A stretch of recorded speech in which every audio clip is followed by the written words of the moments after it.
আজকে ময়মনসিংহে শান্তিপূর্ণ অবস্থানের উপরে হামলা করেছে পুলিশ বন্ধুগণ। একটা দেওয়ালিয়া রাজনৈতিক দলে পরিণত হয়েছে আমাদের। সংসদ বিলুপ্ত করতে হবে এবং সংসদ বিলুপ্ত করে তত্ত্বাবধায়ক সরকার গঠন করতে হবে। ছোটখাটো মানুষদের বিরুদ্ধে মামলা হয় আর তারা হাজার হাজার কোটি টাকা বিদেশে পাচার করে। এই গণ অবস্থান কেন্দ্রীয় গণ অবস্থান হিসেবে পরিণত হয়েছে।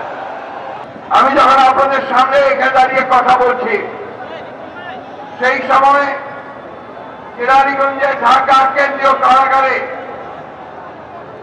আমাদের সহকর্মী, আমাদের বন্ধু যারা বাংলাদেশে গণতন্ত্র স্থাপনের জন্য প্রতিষ্ঠার জন্য লড়াই করছেন, তাদের প্রায় 600 জন নেতাকর্মী অবর্ণনীয় অমানবিক ভয়ঙ্কর নির্যাতিত অবস্থায় সেখানে অপেক্ষা করছেন। তারা আজকের তাকিয়ে আছেন আপনাদের এই কর্মসূচির দিকে।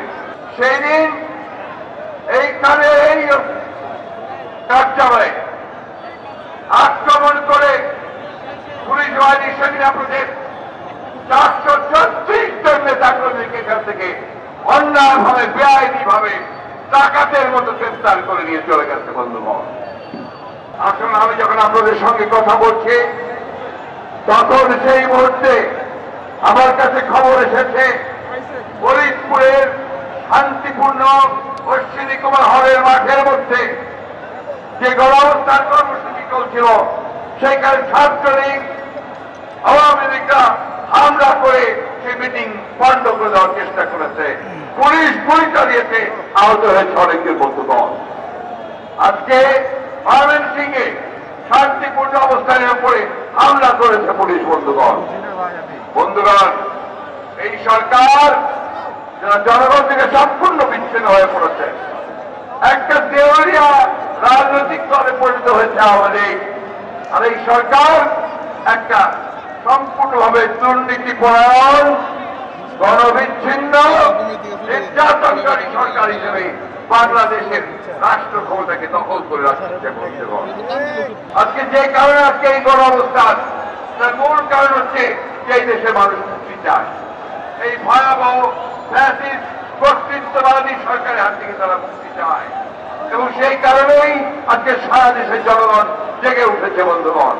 বন্ধুগণ, আন্দোলন শুরু হয়েছে আজকে নয় বা আগামী দিনে নয়।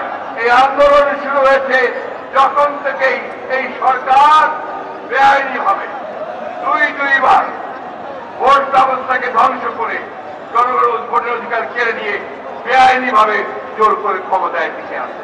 আজকে সকল রাজনৈতিক দল একমত হয়েছে, তারা আজকে এই সরকারকে সরিয়ে দেওয়ার জন্য, গণতন্ত্রকে প্রতিষ্ঠা করার জন্য, গণতন্ত্রকে ফিরিয়ে আনার জন্য এবং মানুষের ভোটের অধিকারকে ফিরিয়ে আনার জন্য তারা আজকে সমস্ত দলগুলো একমত হয়েছে। 10 দফা কর্মসূচির মাধ্যমে তারা এই আন্দোলনকে সফল করবে। 27 দফা রাষ্ট্র সরকারের কর্মসূচি দেওয়া হয়েছে। আমরা খুব পরিষ্কার করে বলেছি যে সরকারকে পদত্যাগ করতে হবে, সংসদ বিলুপ্ত করতে হবে এবং সংসদ বিলুপ্ত করে তত্ত্বাবধায়ক সরকার গঠন করতে হবে। তত্ত্বাবধায়ক সরকার গঠনের মধ্য দিয়ে নতুন নির্বাচন কমিশন দিয়ে নতুনভাবে নির্বাচন করতে হবে বন্ধুগণ।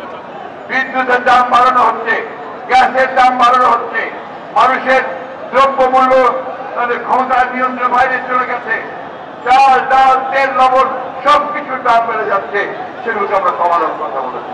আজকে মানি লন্ডারিং এর জন্য ছোটখাটো মানুষদের বিরুদ্ধে মামলা হয় আর তারা হাজার হাজার কোটি টাকা বিদেশে পাচার করেছে।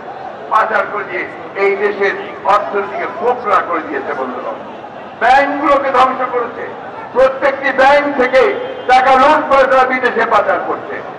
সমস্ত প্রতিষ্ঠানগুলোকে, রাষ্ট্রীয় প্রতিষ্ঠানগুলোকে তারা নিয়ন্ত্রণ করে তারা এখানে একটা লুটের রাজত্ব প্রতিষ্ঠা করেছে বন্ধুগণ।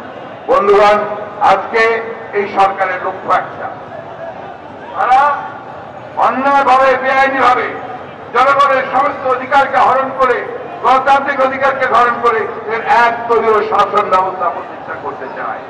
আমরা কি সেটা হতে দেব? আমরা কি এদেরকে এক দলীয় শাসন প্রতিষ্ঠা করতে দেব?